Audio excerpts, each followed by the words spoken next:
राज्यसभा सांसद और कांग्रेस के वरिष्ठ नेता दिग्विजय सिंह फिर विवादों में घिर गए हैं। दरअसल क्लब हाउस चैट का एक ऑडियो सोशल मीडिया में वायरल हो रहा है, जिसमें जम्मू कश्मीर से धारा 370 हटाने के मामले में दिग्विजय सिंह ने कहा है कि अगर कांग्रेस पार्टी सत्ता में आती है तो फिर से इस फैसले पर विचार करेंगे। जम्मू कश्मीर में धारा 370 को फिर से बहाल करने पर पुनर्विचार करेंगे। दावा यह भी किया जा रहा है कि इस चैट में एक पाकिस्तानी पत्रकार भी मौजूद था। बीजेपी ने इस पर तीखी प्रतिक्रिया दी है। मुख्यमंत्री शिवराज सिंह चौहान ने कहा है कि कांग्रेस का हाथ पाकिस्तान के साथ है।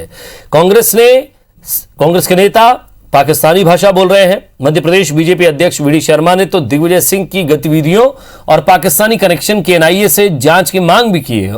उन्होंने इसके लिए केंद्रीय गृह मंत्री अमित शाह को पत्र भी लिखा है। वहीं सिंधिया ने ट्वीट कर कहा है कि कांग्रेस आज भी पाकिस्तान का पक्ष लेने से नहीं चूकती। यही कांग्रेस की नीति और नीयत का सच है। मुझे आश्चर्य नहीं हुआ। रामेश्वर शर्मा ने दिग्विजय सिंह को जिन्ना का अवशेष कह दिया। इधर कांग्रेस दिग्विजय सिंह के बचाव में उतर आई है। खुद दिग्विजय सिंह ने ट्वीट कर कहा है कि अनपढ़ लोगों की जमात को शेल और कंसीडर में फर्क शायद समझ नहीं आ रहा है। इधर पूर्व मंत्री पीसी शर्मा ने कहा कि बीजेपी मुद्दों को भटकाने के लिए राजनीति कर रही है। बीजेपी के पास कोई मुद्दा नहीं होता है तो वो झूठे आरोप लगाने लगती है।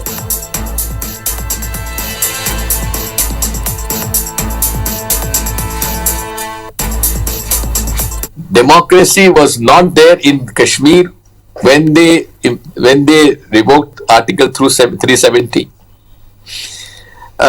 Then Insaniyat was not there because they put everyone behind bars. And Kashmiriyat is something which is basically the fundamentals of secularism. Because in a Muslim majority state, there was a Hindu Raja, and both worked together. In fact, the reservation in Kashmir was given to the Kashmiri Pandits in government services. So therefore, the decision of revoking Article 370 and reducing the statehood of J&K is extremely, I would say, sad decision, and the Congress party would certainly have to have a relook on this issue. मैं एक निवेदन करता हूं, ये Congress party अपने नाम को बदले, INC को बदल करके ANC कर दे, anti national club house. Congress अब फिर पाकिस्तान की भाषा बोल रही है। कांग्रेस का हाथ पाकिस्तान के साथ। ये कांग्रेस की पाकिस्तानी मानसिकता है। जो पाकिस्तान कहता है वही कांग्रेस कहती है। सोनिया जी जवाब दो, देश आपसे जवाब चाहता है। मैं NIA से मांग करता हूं कि इनके पाकिस्तान से क्या संबंध है। ये पाकिस्तानी पत्रकार का उसमें सम्मिलित होना, इससे क्या संबंध है। इसकी जांच NIA को करनी चाहिए। दिग्विजय सिंह की सारी गतिविधियों की जांच NIA करे। 47 के विभाजन में जो जिन्ना चला गया था, उसके कुछ अवशेष दिग्विजय सिंह के रूप में भारत में रह गए। जब भी दिग्विजय सिंह अपना मुंह खोलते हैं, हिंदुस्तान का किसमें बेइज्जती हो जाए ऐसे बयान देते हैं। जनता पार्टी के पास कोरोना के बाद, डीजल पेट्रोल महंगाई के बाद, इनके झूठे आश्वासनों के बाद, इस सब से ध्यान बढ़ाने के लिए कर रहे हैं। मैं समझता हूँ भाजपा के नेताओं को पहले उनका ऑडियो पूरा सुनना चाहिए, फिर डिक्शनरी का अध्ययन करना चाहिए और शेल और कंसिडर में क्या अंतर है इसको समझना चाहिए। दिग्विजय सिंह जी ने कभी नहीं कहा कि हमारी सरकार है तो हम 370 वाले निर्णय को पलट देंगे।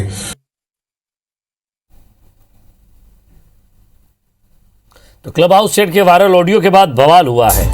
जरा ऑडियो क्या है यह भी आपको सुनवा देते हैं।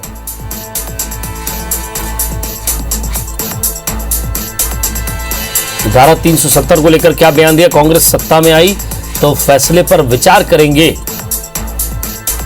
इस चैट में ये उन्होंने कहा। चैट में पाकिस्तानी पत्रकार के शामिल होने का भी दावा इसमें किया जा रहा है।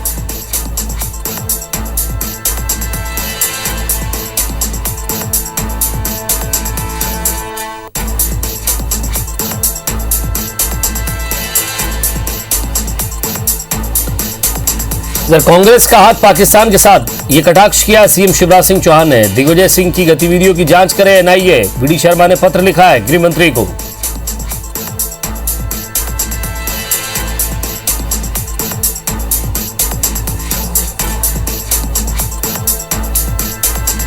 तो दिग्विजय ने देश से गद्दारी की है, विश्वास सारंग ने भी कटाक्ष किया है, बयान दिया उन्होंने सीधे तौर पर।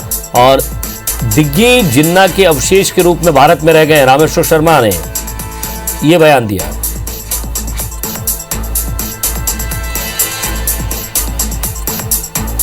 कांग्रेस कह रही है कि बीजेपी गलत प्रचार कर रही है, अनपढ़ लोगों को शैल और कंसीडर में फर्क समझ नहीं आ रहा है। दिग्विजय सिंह ने भी ट्वीट के माध्यम से यह लिखा है, बीजेपी के पास कोई मुद्दा नहीं तो झूठे आरोप लगा रही है पीसी शर्मा, ये कह रहे हैं।